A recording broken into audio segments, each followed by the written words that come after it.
Buenos días a todos. Pues vamos a ver ahora nuestro primer sermón en forma de video. La verdad no tengo mucha experiencia en esto. Les ruego pues que sean pacientes. Espero que todos estén bien, muy bien, dentro de esta contingencia y dentro de esta epidemia que pues yo creo que la mayoría de nosotros no lo habíamos vivido. Les vamos a estar experimentando diferentes, yo creo, tipos de programas para trabajar en esto. No sé, ahorita lo estoy haciendo desde mi grabadora, de mi computadora, perdón. No sé la calidad del video, la calidad del sonido, cómo vaya a ser, hasta que ya lo subamos y veamos algunos comentarios de ustedes. Así que con toda confianza pueden hacer comentarios tanto a Tony, al Pastor Brian, o a mí o a hermano Manuel, de qué cosas podemos mejorar en este sentido, para que ustedes pues tengan acceso y lo que se envía tenga la mejor calidad posible dentro de nuestras posibilidades. Obviamente, ¿no? Yo ahorita aquí estoy en mi casa, es viernes en la mañana y pues vamos a tener el sermón que se supone que el domingo 5 de abril deberíamos haber predicado ahí en el local, ¿no? Entonces decidí hacerlo desde mi casa y vamos a grabarlo. Como ustedes saben, a pesar de que el domingo 5 de abril es el domingo de Ramos, no vamos a predicar un tema alusivo a eso, sino que tomé la decisión de seguir con la epístola de lo que hemos estado viendo para tener secuencia, ya que como somos varios expositores a veces se pierde esa secuencia. Entre más tiempo pasa pues más. Entonces así que vamos a seguir con nuestro tema. Es el tercer sermón de la epístola de los Tesalonicenses.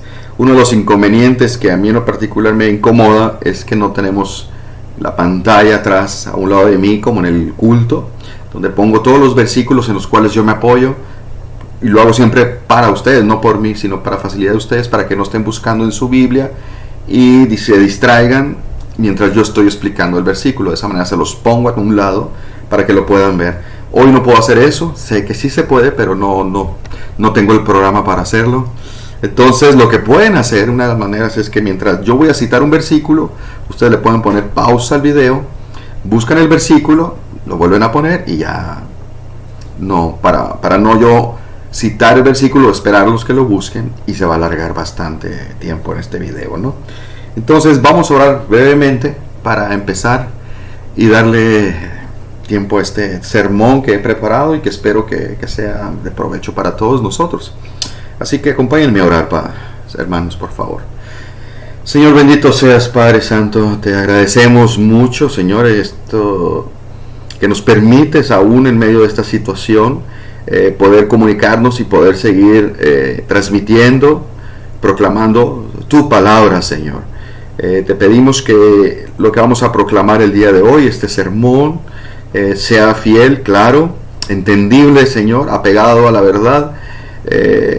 Dame sabiduría, Señor, para hacerlo. Te pido por todos nosotros, por todos los oyentes, por todos los que oiremos este sermón, sea aplicable en nuestra vida. Realmente el Espíritu Santo obre en nosotros, cambiando lo que tengamos que cambiar, Señor. Redargúyenos de pecado, Señor, santifícanos. Y si hay alguna persona que aún no tiene una relación contigo, Señor, que el Espíritu Santo obre trayendo vida nueva, Señor, y convicción. Te damos gracias, Padre Santo. Amén. Muy bien, hermanos, pues vamos a comenzar. Si ven que volteo, así que tengo el cronómetro para estar guiándome más o menos del tiempo y no excederme. Acá tengo mi Biblia y aquí traigo la tablet.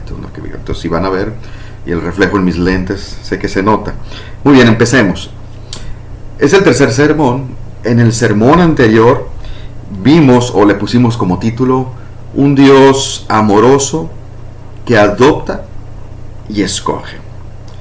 A algunos les puede sonar raro, ya, como un Dios amoroso adopta y escoge, pero ya lo explicamos en el sermón anterior de qué trataba. Ahora, en la epístola de los Tesalonicenses, el capítulo 1, básicamente Pablo desborda su corazón mostrando mucho agradecimiento a Dios por lo que hizo por los Tesalonicenses, y muestra en esos 8 versículos rasgos, frutos, características de por qué él estaba tan convencido de que los hermanos tesalonicenses eran realmente hermanos en Cristo y cómo es que Dios los había salvado o los había dado vida.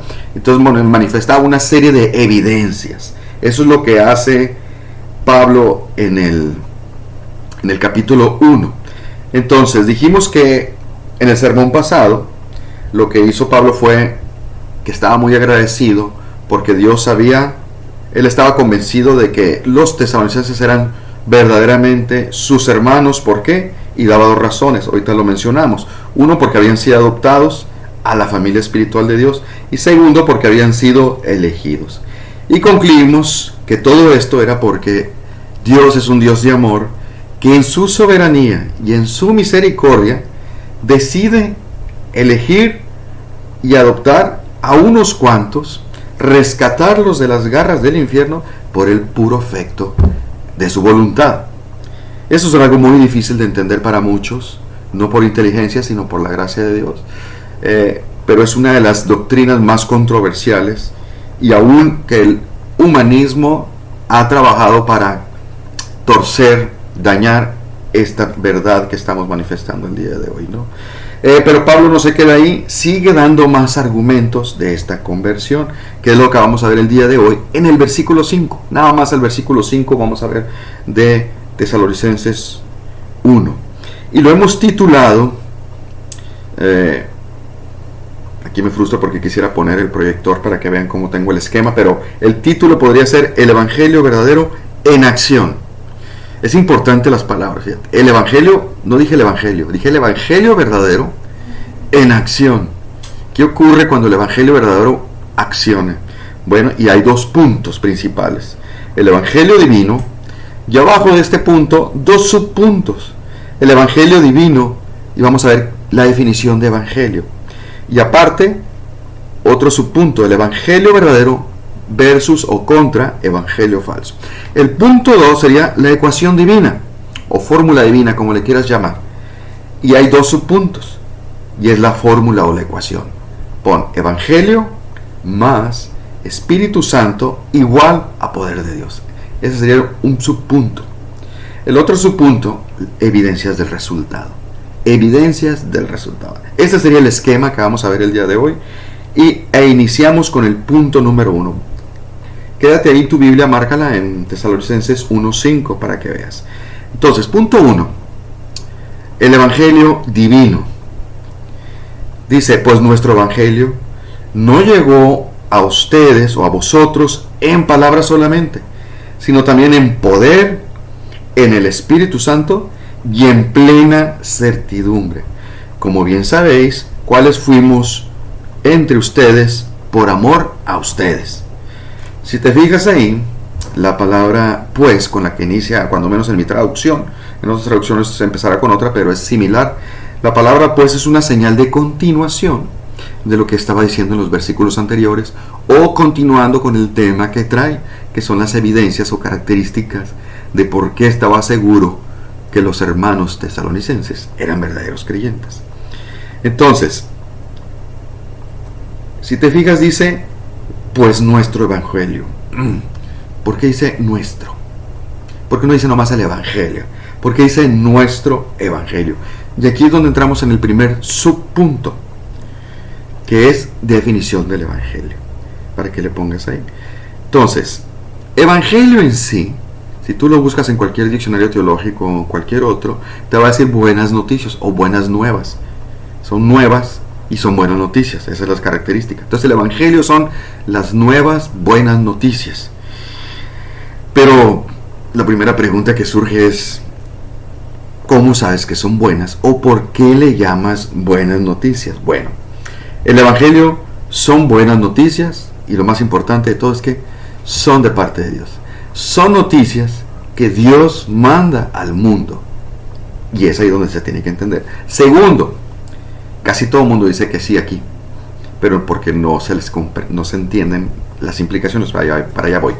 Son producto de un amor compasivo. O sea, el evangelio es producto de un amor compasivo de Dios. Por eso son buenas noticias. Algunos podrán comprender, no me refiero a ustedes, me refiero alguna persona de otra religión o que sea del mundo batallará con eso. Tercer característica de la definición: el Evangelio es parte del plan, es parte de un plan de un creador que ha dado la solución al problema más grande que tiene la humanidad. Eso sería Evangelio. Y ahí es donde entran las implicaciones. Y cuando entienden las implicaciones de esa solución del problema, muchos ya no van a entender lo que dije, que es producto de un amor compasivo. Ahí van a tener dificultad. Debemos, y aún nosotros como creyentes evangélicos con una doctrina reformada, debemos entender esto que acabo de decir, pero especialmente tener una convicción profunda de lo que acabamos de declarar. Porque cuando explicas las implicaciones, ya no se les harán tan buenas noticias, ni se les hará que es producto del amor. Siendo más claros, mira, Dios creó el universo, estamos todos de acuerdo, casi. Creó la tierra, los seres vivos, creó al ser humano para que gozara de todo ello bajo la voluntad de su creador. Todo suena excelente, todo se ve de maravilla. Por algo se llamó, cuando estuvo aquí, el paraíso, ¿no? Porque en realidad lo era, todo era perfecto y maravilloso. Pero la historia cambia una vez que por acción de Satanás, tentando a Eva a pecar, y ésta cediendo e involucrando a Adán, cayeron de su condición inicial. Y entiéndase que cayeron de su condición inicial, dejando de ser santos, perfectos, para convertirse en la condición habitual que tenemos el día de hoy, ¿verdad? Por lo tanto, la consecuencia fue que fueron echados del Edén y condenados a vivir una vida bajo el control de su propio pecado. Tanto ellos, y aquí es importante entenderlo y aceptarlo, tanto ellos como toda el resto de la humanidad que descendemos de ellos. Es decir, de aquí puedes sacar un principio. Todo ser humano, todo, en el momento de ser engendrado, lleva en su ADN de su ser el pecado. No existe ser humano que sea creado que no nazca con pecado. Todos, excepto el Señor Jesucristo. Entonces, y como Dios es Dios, y es el creador, y es el soberano de toda la creación, Él ha dispuesto leyes universales. Por ejemplo, hay una ley. Acompáñame a Romanos 6:23. Y aquí si quieres ponerle pausa para que lo busques, y mientras yo lo voy a leer. Dice: la paga del pecado, Romanos 6:23, la paga del pecado es muerte. Esa es una ley universal. Es decir, la factura, el costo, la consecuencia del pecado que sea, es muerte. Y cuando dice muerte, entiéndase por muerte espiritual, es decir, infierno, condenación, básicamente. Pero tú dirás, me estás citando un pasaje del Nuevo Testamento para decirme lo que pasó con Adán y Eva. ¿Ellos lo sabían acaso? Ok, tienes razón. ¿Cómo podrían saber esto Adán y Eva? Que había esas consecuencias del pecado. Bueno, recordarás que en el huerto Dios habló con Adán, dándole la responsabilidad de cuidar el Edén, además de darle las advertencias de una manera muy clara. Acompáñame a Génesis 2:15 al 17 y verás lo que tengo razón en lo que estoy diciendo.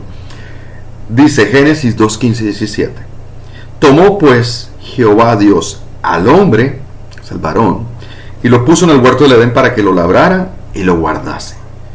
Versículo 16: y ordenó Jehová Dios al hombre, diciendo: de todo árbol del huerto podrás comer, de los miles de árboles que hay en el Edén puedes comer, más del árbol de la ciencia del bien, un solo árbol no comerás. Eso es lo que le dice nada más. No es que lo toques, lo puedes ver, puedes disfrutar su sombra. No comerás de su fruto. Es la única advertencia. Y le da la razón. Eso es bondad y misericordia del Señor. Porque el día que de él comieres, ciertamente morirás. O sea, la consecuencia era clara. Morirás. Y se refiere obviamente en los dos sentidos, físico y espiritualmente, en ambos sentidos. Y aquí podemos ver la bondad y la complacencia del Señor Como te dije, ellos tenían a su disposición miles de árboles para poder sustentarse. Una vasta extensión de todos ellos. Y era una pequeña prohibición. Un solo árbol de evitar comer. La advertencia era clara y contundente. Si tú desobedecías, morirías irremediablemente. No había manera de echar para atrás eso. Y todos sabemos lo que pasó. Pero a veces se nos olvida, en medio de esa situación, ver la misericordia de Dios. ¿Por qué digo eso? Ellos no murieron al instante. Ellos debieron haber caído fulminados, como pasó con Ananías y Zafira, por haber pecado, ¿recuerdas? E instantáneamente cayeron muertos. Adán y Eva, ¿no? ¿Qué pasó? Vivieron muchísimos años.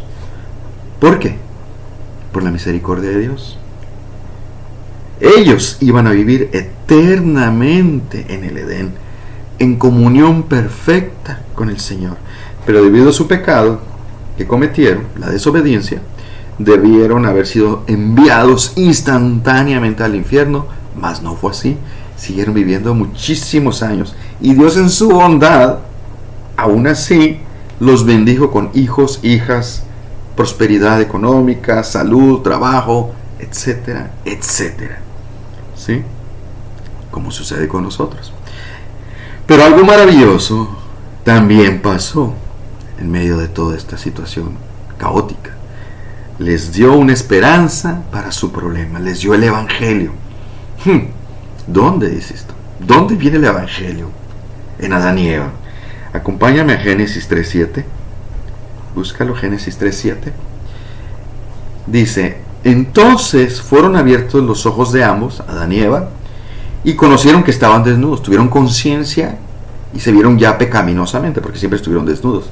Entonces ellos decidieron coser hojas de higuera para cubrir su desnudez, y se hicieron delantales. No había necesidad de ello, pero lo hicieron. Su maldad se los pedía, su pecado se los pedía. Pero abajito, en el mismo capítulo, pero el versículo 21, fíjate lo que dice: y Jehová Dios hizo al hombre y a su mujer túnicas de pieles y los vistió. Es decir, que ellos trataron de cubrir su pecado, como todo el mundo lo hacemos, haciendo buenas obras, acciones buenas, adoptando religiones, valores morales, ejecutando mandas, etcétera, que no agradan a Dios, no son suficientes para cubrir nuestro pecado. Pero ¿por qué a Dios no le agradó la respuesta de ellos? ¿O cómo sabemos que no agradó la respuesta de ellos? No le agradó. ¿Por qué? Porque les cambió la vestimenta. ¿Por qué les cambió la vestimenta? Número 1, ¿con qué los vistió? Túnicas de piel, o sea, piel. ¿De dónde salió esa piel? De un animal. ¿Qué tuvo que pasar con el animal para que diera su piel? Tuvo que morir. ¿Qué relación tenía el animal con el pecado de ellos? Ninguna. Es decir, que Dios les estaba mostrando que por culpa de su pecado, un inocente dio su vida para cubrir su falta. ¿Qué es eso? Evangelio. Es el símbolo del Evangelio. ¿Quién sería en un futuro lejano, remoto, el que tendría que morir inocentemente, injustamente, para cubrir el pecado de los demás? Cristo. ¿Qué es eso? El Evangelio. Es el Evangelio. Ahora, ya se puede ir notando entonces por qué el Evangelio son las buenas noticias de Dios. Se puede ir captando ahora sí, tener un poco esa conciencia de, ok, ahora estoy entendiendo. ¿Recuerdan cuando Dios le pide al patriarca Abraham que le entregue el único hijo que él le dio, Isaac? ¿Qué tiene que ver con lo que estamos viendo? Me vas a decir, muy bien, acompáñame al Génesis 22, 1 al 3. Dice: sucedió después de estas cosas que probó Dios a Abraham y le dijo a Abraham, y él respondió: heme aquí. Y dijo: toma ahora tu hijo, tu único hijo Isaac, a quien amas, y vete a tierra de Morá y ofrécelo allí en holocausto sobre uno de los montes que yo te diré. Es decir, entrégamelo como un sacrificio, adórame para probarte. Y yo sé que lo amas, tu único hijo. Holocausto es hacer un sacrificio donde la víctima se quema absolutamente todo. Entonces imagínate, Isaac era un varón de unos 14, 15 años, 17, tal vez, no es un niño como muchos creen. Entonces para una persona de su complexión, quemarlo absolutamente, completamente, se requiere mucha leña, es algo pesado. Sí, entonces, adelantito ahí Génesis 22, pero del 7 al 8 dice: entonces habló Isaac a Abraham, su padre, y le dijo: Padre mío. Y él respondió: heme aquí, mi hijo. Y él le dijo: aquí hay fuego y leña, pero ¿dónde está el cordero para el holocausto? Obvio. Y respondió Abraham: Dios proveerá el cordero. Génesis 22, 11, 14. Ya estaba a punto de sacrificarlo por medio de su fidelidad a Abraham. Y mira lo que dice: entonces el ángel de Jehová le dio voces desde el cielo y le dijo a Abraham: Abraham. Y él respondió: heme aquí.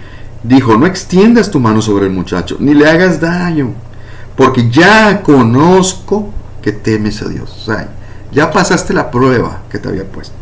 Por cuanto no me rehusaste tu hijo, tu único.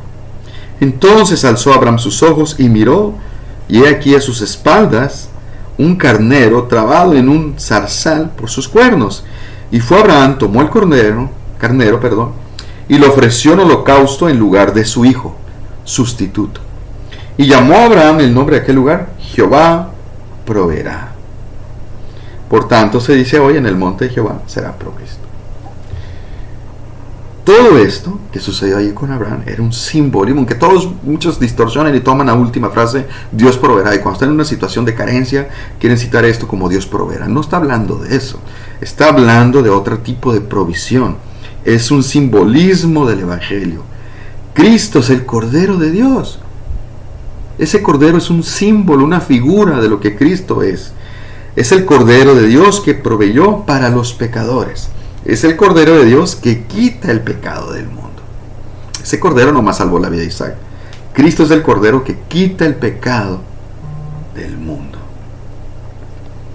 Entonces, las personas, para poder comprender nosotros y valorar el Evangelio como tal, debemos entender esto. Todo esto que estamos viendo. Fíjate, para que veas las consecuencias. Acompáñame a Romanos 3, 23, 24. Un pasaje muy conocido. Entiéndelo desde el contexto que Dios establece leyes universales. Dice el 23: por cuanto todos pecaron, es decir, todos, nadie queda excluido ahí, están destituidos de la gloria de Dios.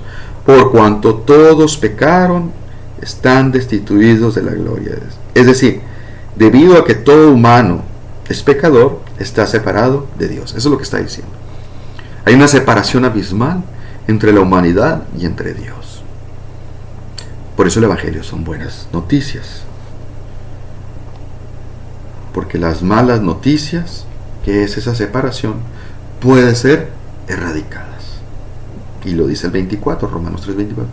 Siendo justificados, ¿sí?, quitado el pecado, gratuitamente por su gracia, mediante la redención que es en Cristo Jesús. Ahí está el pago. Eso es el Evangelio. Ahora, para poder entender el punto 1 que estamos viendo, que llamamos el punto 1 del Evangelio divino, debemos entender esto que estamos viendo ahorita, que es la definición del Evangelio. ¿Cuál es la definición?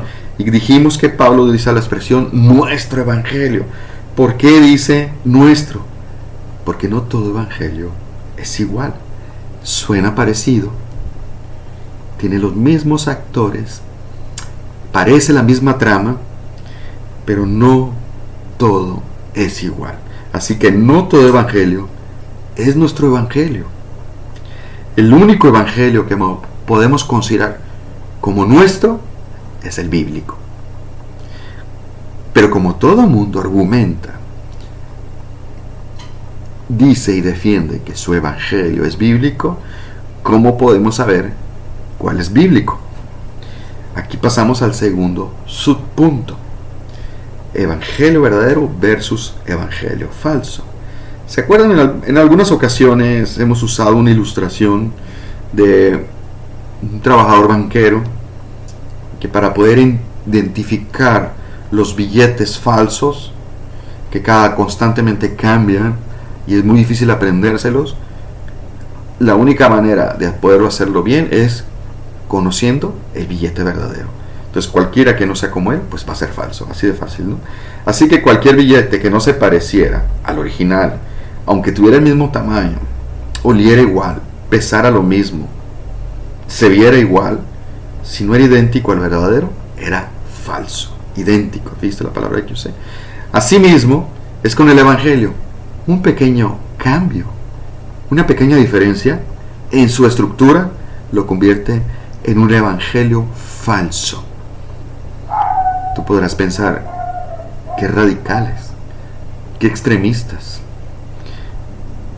Te voy a dar dos ejemplos, te voy a dar para que veas si sigues pensando que somos cristianos que nos extralimitamos. Por ejemplo, Pablo una vez les llamó la atención a los de Corintios. ¿Sabes por qué? Los regañó por aceptar otro evangelio y otro Cristo que eran falsos. Segunda de Corintios 11, 3 al 5.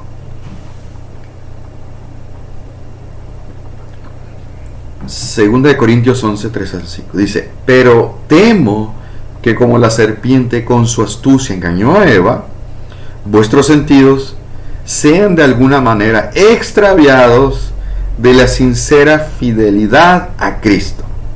Y dice el versículo, porque si viene alguno predicando a otro Jesús, no el de la Biblia, se parece mucho, pero no es el mismo Jesús, que el que hemos predicado, o si recibes otro espíritu que el que habéis recibido, u otro evangelio que el que habéis aceptado, bien lo toleráis.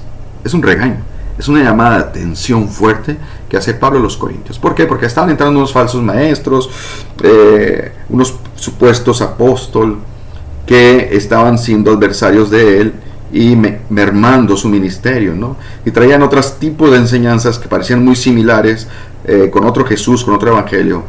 Pero Pablo les dice, no. Y los reprende porque lo estaban tolerando. Estaban permitiendo que esas personas introdujeran sus enseñanzas. Y él los regaña por tolerarlos. Esa es una de las características del evangelio. No es tolerante con el error. El evangelio bíblico, el evangelio verdadero, es exclusivo y excluyente. Es decir, el evangelio verdadero maneja una verdad absoluta y fuera de ella excluye lo demás y dice, es error, es falso.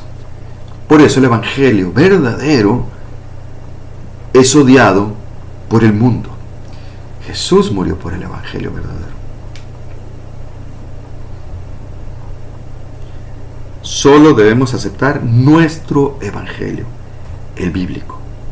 En otra ocasión, Pablo llama la atención un poco más fuerte a los Gálatas. Vete a Gálatas 1:6 al 9. 1:6 al 9. Fíjate lo que pasa ahí. Dice, estoy maravillado, es ironía. Él está hablando en un tono con sarcasmo, con ironía. Estoy maravillado de que tan pronto os hayas alejado, ¿sí?, desviado del que os llamó por la gracia de Cristo, para seguir un evangelio diferente. ¿Pero qué dice? No que haya otro, sino que hay algunos que os perturban y os quieren pervertir el evangelio de Cristo. ¿Te fijas? Estoy maravillado. Sarcasmo. ¿Cómo es posible que se desvíen de la gracia?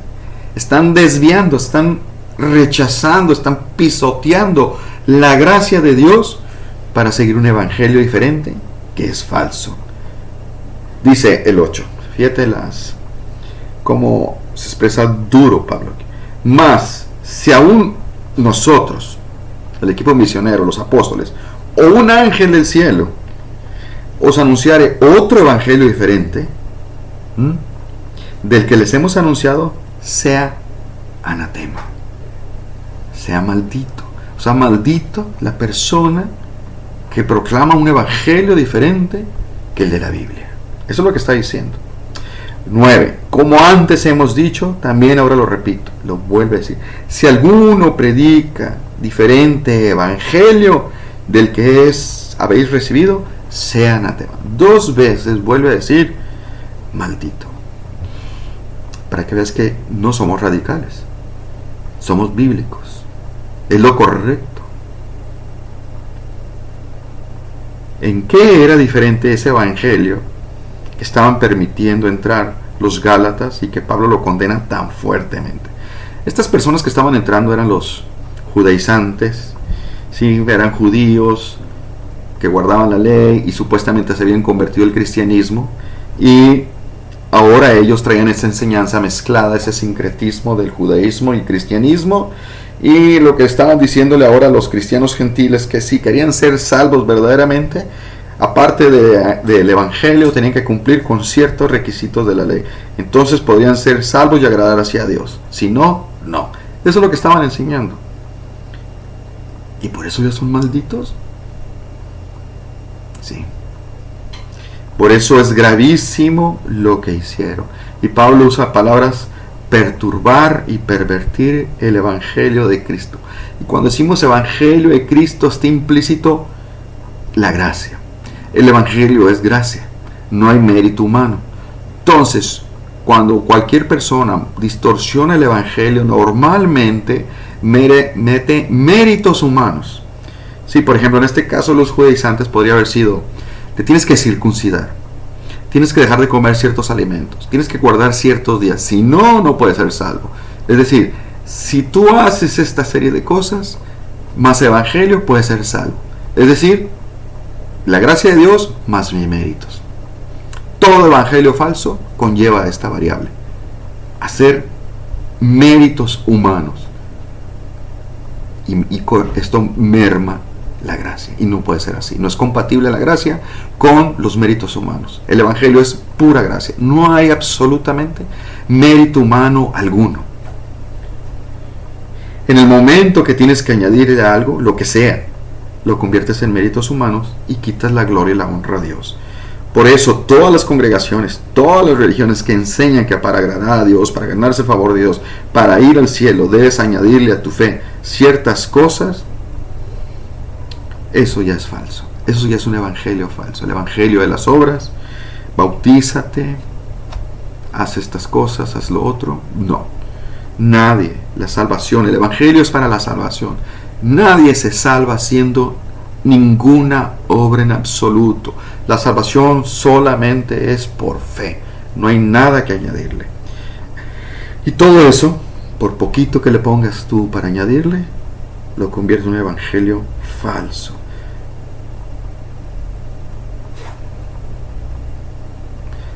El evangelio verdadero es el que tú te encuentras y el que te lleva al camino angosto. En cambio, en el camino ancho y espacioso están todos los falsos evangelios que proclaman el resto de las falsas religiones. Ojo, yo no estoy diciendo que todas las religiones son falsas. Dije las falsas religiones. Acompáñame al pasaje Romanos 10:13 al 17. Romanos 10:13 al 17. Observa lo que dice ahí. Porque todo aquel que invocare el nombre de Dios o el nombre del Señor será salvo. ¿Cómo pues invocarán aquel en el cual no han creído? ¿Y cómo creerán en aquel en quien no han oído? ¿Y cómo irán sin haber quien les predique? ¿Y cómo predicarán si no fueran enviados? Pues como está escrito: cuán hermosos son los pies de los que anuncian la paz, de los que anuncian las buenas nuevas. Mas no todos obedecieron al evangelio, pues Isaías dice: Señor, ¿quién ha creído a nuestro juicio? Así que la fe es por el oír la palabra de Dios. Ok, una pregunta. Dice: todo aquel que invocar el nombre del Señor será salvo. ¿Por qué invocan esas personas?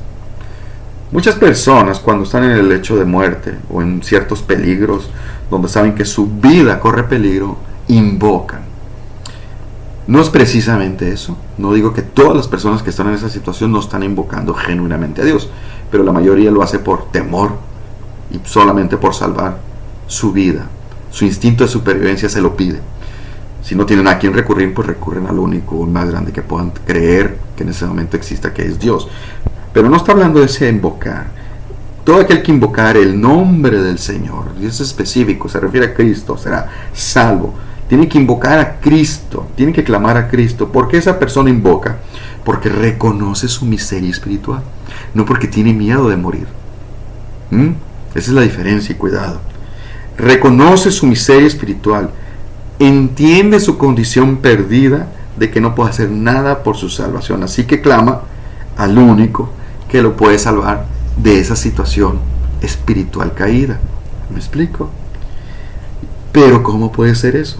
Pues Dios tiene un plan, y lo menciona ahí Romanos que leímos, usando creyentes verdaderos que llevan su evangelio verdadero para que sean salvos por la fe, oyendo, escuchando el evangelio. Eso es lo que enseña ese pasaje. Nada más. No menciona otra cosa, no menciona algún acto o mérito u obra humana. Así que si alguno le pone fe más algo, ese es otro evangelio. Pasemos al punto 2 y último del sermón. Este punto 2 tiene dos subpuntos, acuérdate. El punto 2, que se llama la ecuación divina. ¿Sí? La ecuación divina. Ecuación, dirás tú, matemáticas. Sí, así es. Dios tiene una ecuación o una fórmula para obrar en las personas. Y fue esa misma la que Pablo menciona en este pasaje, de ahí la sacamos. Y es la misma que usó para contigo y conmigo, para traernos a la vida, a la salvación. Y eso, debemos entender esa fórmula o esa ecuación y tener una confianza total en ella. Eso debe ayudarnos. Mira, el enfoque de este versículo 5 que estamos viendo de Tesalonicenses, el enfoque del versículo es en sí el poder de Dios en el evangelio para salvar a la gente. El poder extraordinario de Dios usando el evangelio para salvar a las personas. Eso. Entonces, el primer subpunto es la ecuación. Escríbela. Es evangelio verdadero, más Espíritu Santo igual a poder de Dios. Esa es la fórmula o la ecuación perfecta de Dios para salvar. Evangelio más Espíritu Santo igual a poder de Dios. Obvio, esta ecuación o esa fórmula es de Dios, no es mía, no es humana. Él es el que pone los elementos, las variables de cada ecuación, ¿no?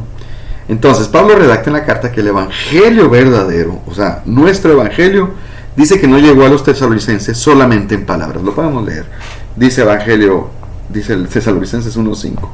Pues nuestro evangelio no llegó a ustedes en palabras solamente, sino también en poder, en el Espíritu Santo y en plena certidumbre. Nuestro evangelio no llegó a ustedes en palabras solamente, sino en poder, en Espíritu Santo y en plena certidumbre. ¿Sí? O sea, no fue nada más una plática, no fue una charla, no fue una enseñanza más, no fue una predicación más. La ecuación dice siempre funciona. La ecuación de Dios siempre funciona, nunca falla. Ahora, tienen que cumplirse todos los elementos, si no, no hay resultados. ¿Me explico? Tú dirás, ¿cómo es eso? Bueno, Pablo dice que no llegó solamente palabras. El evangelio en sí son palabras mencionadas, proclamadas, escritas, pero por sí solo el evangelio no hace nada. Y esto que acabo de decir es una declaración que algunas personas puedan sentirse ofendidas, pero ya lo hemos enseñado, ya lo hemos explicado. De hecho, la Biblia por sí sola es un libro de texto, digamos, de consulta. Es un libro con muchas palabras que por sí solo es un libro de palabras, no hace nada. Si una persona la lee o si le proclamamos el mensaje a alguien y solo usamos las palabras que vienen ahí, no va a pasar nada. No importa si la persona que está dando el mensaje tiene una gran elocuencia. La persona que le está enseñando a la otra puede tener mucha facilidad de palabra, un gran dominio del lenguaje. No pasará nada. No importa si alguien está dando el mensaje del evangelio, es un teólogo de primera. Puede explicar muy claramente el pasaje o el mensaje. No importa. Son solo palabras. No pasará nada. De hecho, en Hechos, ¿cuántas veces vimos que se predicaba el evangelio verdadero y continuamente era rechazado y hasta perseguidos? ¿Por qué? ¿Por qué sucedía eso?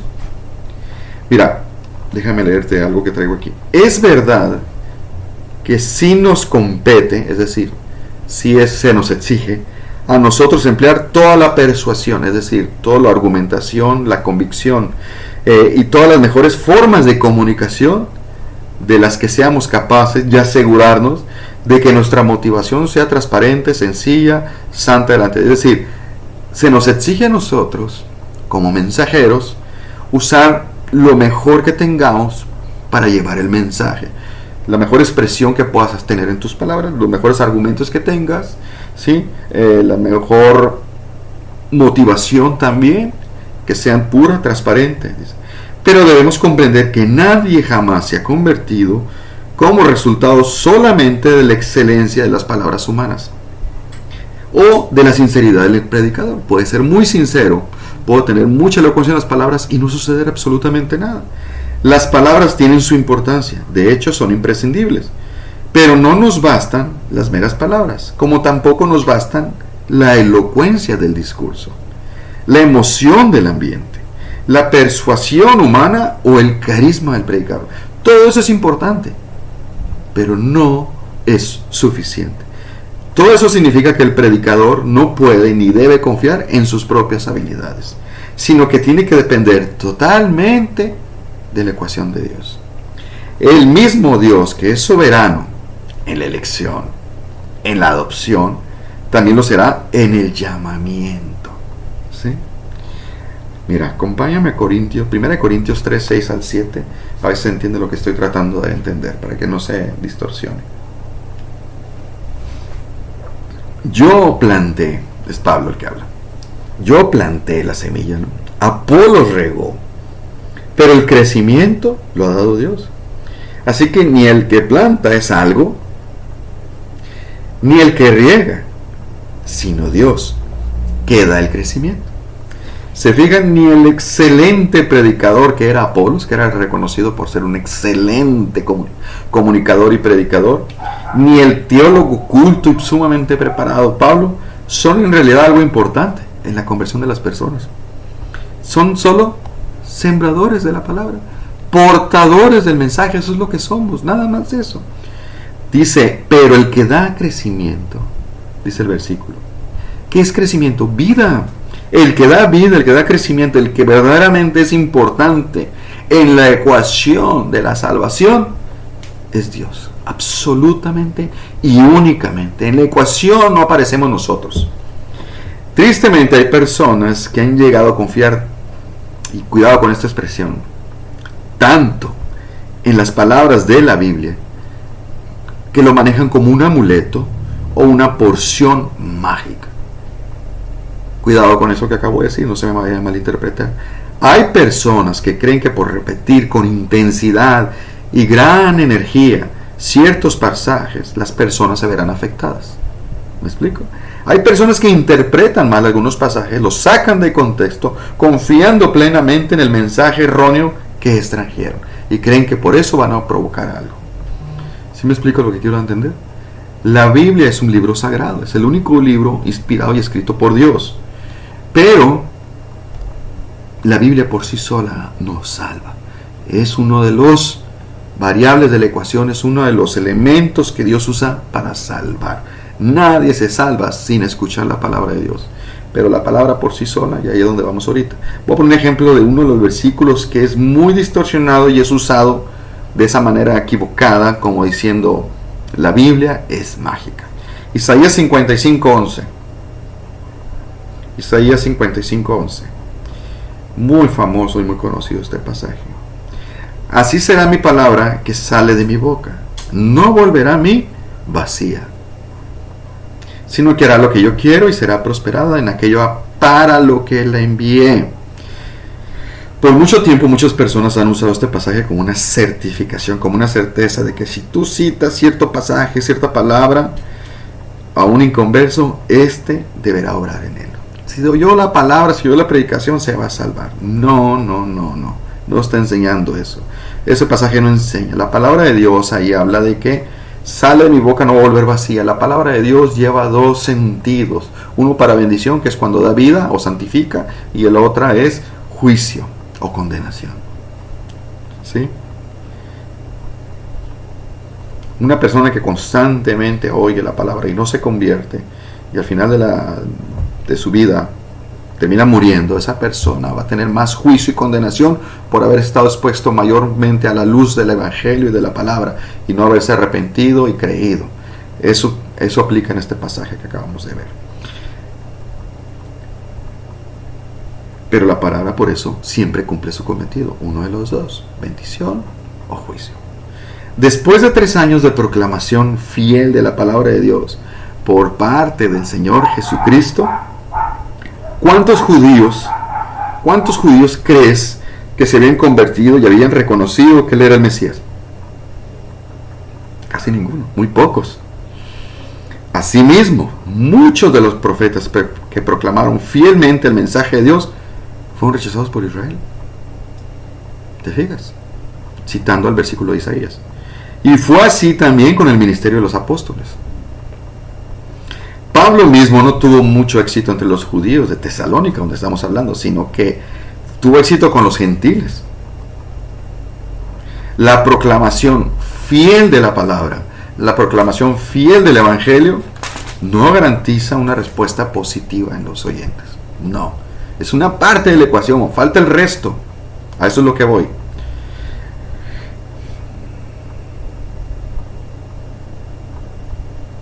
Entonces, recordemos la ecuación: Evangelio, que son palabras, más el Espíritu Santo es igual a poder de Dios.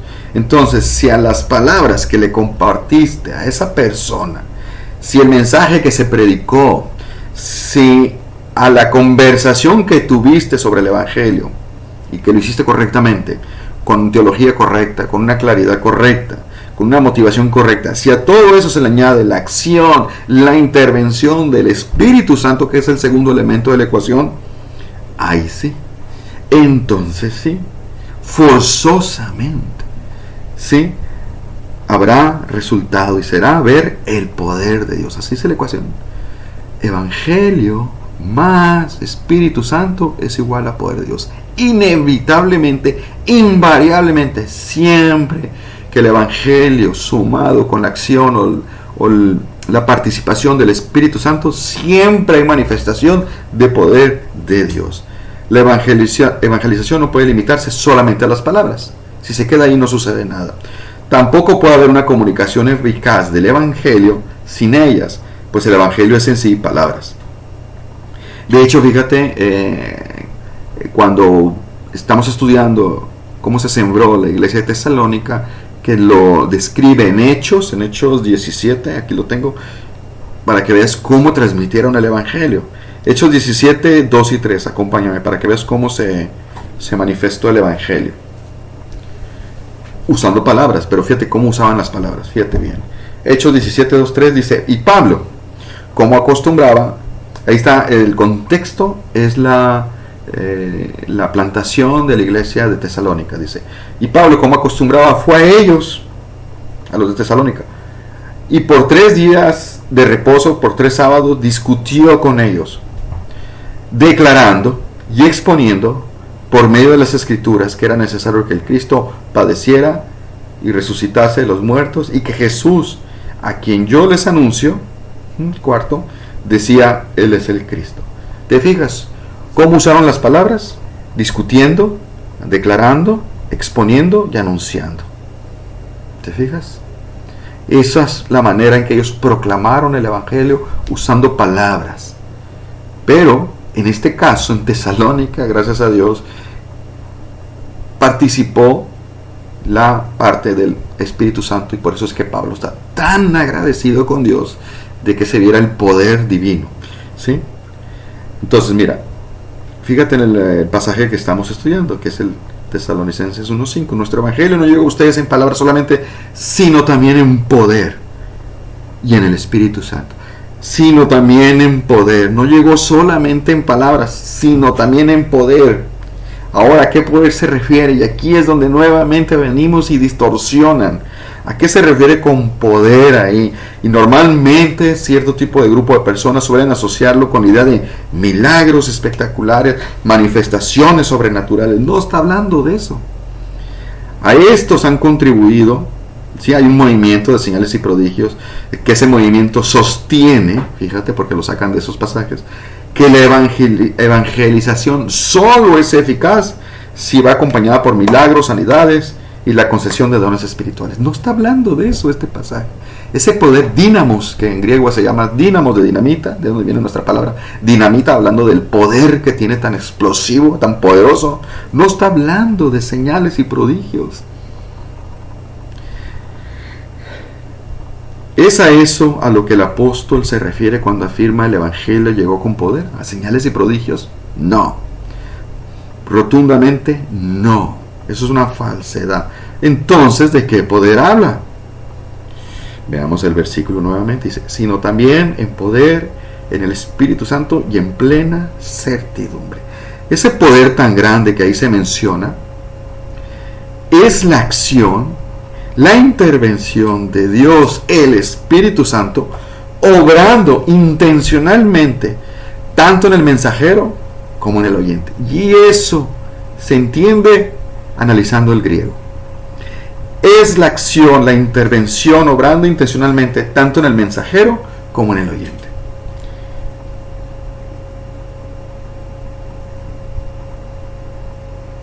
Veamos algunos pasajes donde se ve el poder de Dios en la salvación.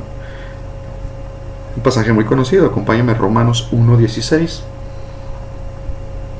Romanos 1:16. Dice Pablo, porque no me avergüenzo. No, mucha gente puede caer en eso, aunque digan que no. Es común. No me avergüenzo. ¿Por qué no se avergonzaba? ¿Por qué no es? Si es una locura la proclamación, la predicación del evangelio, dice en Corintios, es una locura. ¿Por qué no me avergüenzo? Porque es poder de Dios para salvación de todo aquel que cree, no que ve cosas espectaculares, no aquel al que se le hizo un milagro, no aquel que vio señales y prodigios, no. Es poder de Dios para salvación, es poder de Dios, ¿no? ¿Para qué? Para salvar a esa persona que cree, ¿sí? El poder divino para salvar al que sea, siempre y cuando el Espíritu Santo obre en él, dándole fe verdadero, ¿sí? No dice aquí todo aquel que cree y se bautiza o hace algo. No, no hay nada que añadirle. Nada más cree y ya, salvo. Por eso, ese poder también se manifiesta en la voluntad, ¿sí? Y en el corazón. Filipenses 2:13. Porque Dios, nada más Él, es el que en nosotros produce el querer como el hacer. ¿Qué es lo que produce Dios en nosotros? El querer como el hacer. ¿Y qué es eso? Un cambio de corazón y un cambio de voluntad. El querer y el hacer. Cambio del corazón y cambio de voluntad. Ese es el poder de Dios que menciona Pablo en Tesalonicenses 1:5. No señales, no prodigios, no cosas sobrenaturales. No, ese es el poder de Dios.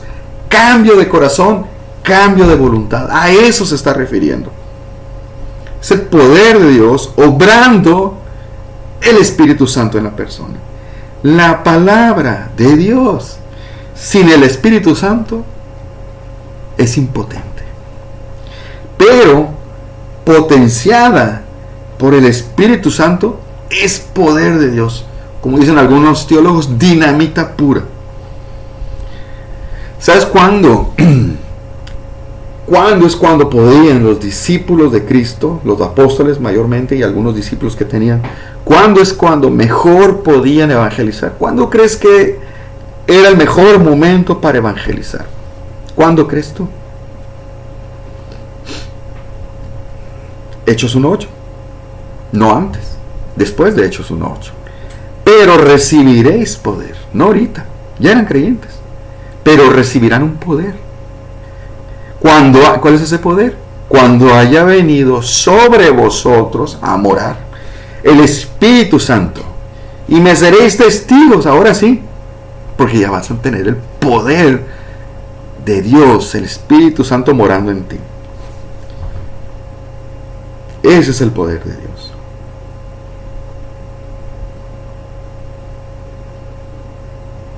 Entonces, repitiendo la fórmula de Dios, su ecuación, evangelio con palabras, más la participación del Espíritu Santo, igual a poder de Dios. ¿Poder de Dios para qué? Para salvar. La fórmula es para salvar. Forzosamente, inevitablemente, para la salvación se debe usar el evangelio. Volvemos a lo principio, cuando yo hablé que la Biblia por sí sola no pasa nada. Sí, sin la participación del Espíritu Santo. Pero la Biblia es un elemento indispensable. Pedro 1:23, 1 Pedro 1:23, fíjate lo que dice. Siendo renacidos es regenerados o nacido de nuevos, o la única manera que te salves, dice, no de simiente corruptible, o sea, no de una semilla perecedera, sino de algo incorruptible. ¿Qué puede existir que sea incorruptible? La palabra de Dios, el evangelio. Ahí está, es indispensable. No hay nada, no hay otro, dice, en la creación que te pueda ayudar para salvar. Nada más la semilla de Dios, que es la palabra. Por eso, por muy bien que las proclames, por muy buena motivación que yo tenga, por muchos conocimientos que yo tenga, si el Espíritu Santo no obra, no pasa absolutamente nada. Por eso, 1 Corintios 2:14 dice, pero el hombre natural, ¿quién es el hombre natural? El inconverso, el hombre que no ha sido regenerado, el hombre que no ha sido salvado, que no ha nacido de nuevo. Dice, no percibe, por muy bien que tú expliques el evangelio, no puede percibir, comprende y entiende, pero no puede percibir las cosas que son del Espíritu de Dios, porque para él son locura y no las puede entender, porque se han de discernir espiritualmente. Como él está espiritualmente muerto, no puede tener esa convicción, no puede, es imposible, ¿no? A menos que esas palabras del evangelio sean usadas por la intervención divina del Espíritu Santo, esa persona podrá ser salvada, porque se notará el poder abrumador de Dios. Mira, Corintios 1:18, 1 Corintios 1:18, porque la palabra de la cruz, el evangelio, es locura a los que se pierden. Es decir, todos aquellos inconversos que no se van a salvar, o que no son salvos en ese momento, ¿sí? Son palabras solamente, y es una locura. No nomás palabras, son tonterías para ellos. Pero a los que se salvan, ¿sí? Es decir, pero aquellos que el Espíritu Santo va a obrar en ellos, esto es a nosotros. ¿Quiénes son nosotros? El pueblo de Dios. Es poder de Dios. Vuelvo a usar la misma palabra. Es poder de Dios. ¿Por qué es poder de Dios? ¿Porque van a hacer señales? ¿Cosas sobrenaturales? No, porque se van a salvar. Ese es el poder de Dios. Último subpunto para terminar. Evidencias del resultado. Puede sonar raro este título, ¿no? Evidencias del resultado. ¿Qué es eso? Ok. Dice, nuestro evangelio no llegó a ustedes en palabras solamente, sino también en poder, en el Espíritu Santo, en plena certidumbre, como bien sabéis cuáles fuimos entre ustedes por amor a ustedes. Entonces, dijimos que la fórmula de Dios para el evangelio da como resultado poder de Dios. Por lo tanto, debe haber evidencias de ese resultado. ¿Qué significa evidencias del resultado? Lo que acabo de decir. El resultado de la fórmula de ecuación era el poder de Dios obrando. Así que estamos diciendo aquí que debe haber alguna evidencia de ese poder obrando. A eso estamos hablando. Debe haber una evidencia de ese poder obrando. Y lo menciona Pablo ahí. Pablo ya dijo que él y su equipo misionero estaban totalmente convencidos de que Dios los había adoptado y elegido a los tesalonicenses, porque el evangelio verdadero había sido llevado con las palabras dichas correctamente, Pero además se vio el poder del Espíritu Santo actuando tanto en los predicadores como en los oyentes, trabajando conjuntamente. ¿Cómo es eso? Dice la palabra plena certidumbre, y esta palabrita aplica para los dos. Es decir, trajo plena certidumbre, plena convicción, total certeza, completa seguridad. Es lo mismo, es lo que quiere decir. Esta convicción actuó en ambos lados. Primero, en los misioneros, Pablo, Silas, Timoteo, Lucas, que estaban sembrando la palabra de Dios. Ellos estaban dando el mensaje de Dios, pero sucedió algo. A ellos el Espíritu Santo les trajo una profunda convicción de que la palabra y el Espíritu Santo estaba obrando en ellos y en los oyentes. Era algo que sucedió. Uno muchas veces puede estar enseñando, proclamando, y sucede, no quiero hablar de algo místicamente, pero sucede algo que el Espíritu Santo te llena, te controla y te da una convicción de cómo estás manejando el mensaje y te da una certeza de que la otra persona lo está recibiendo.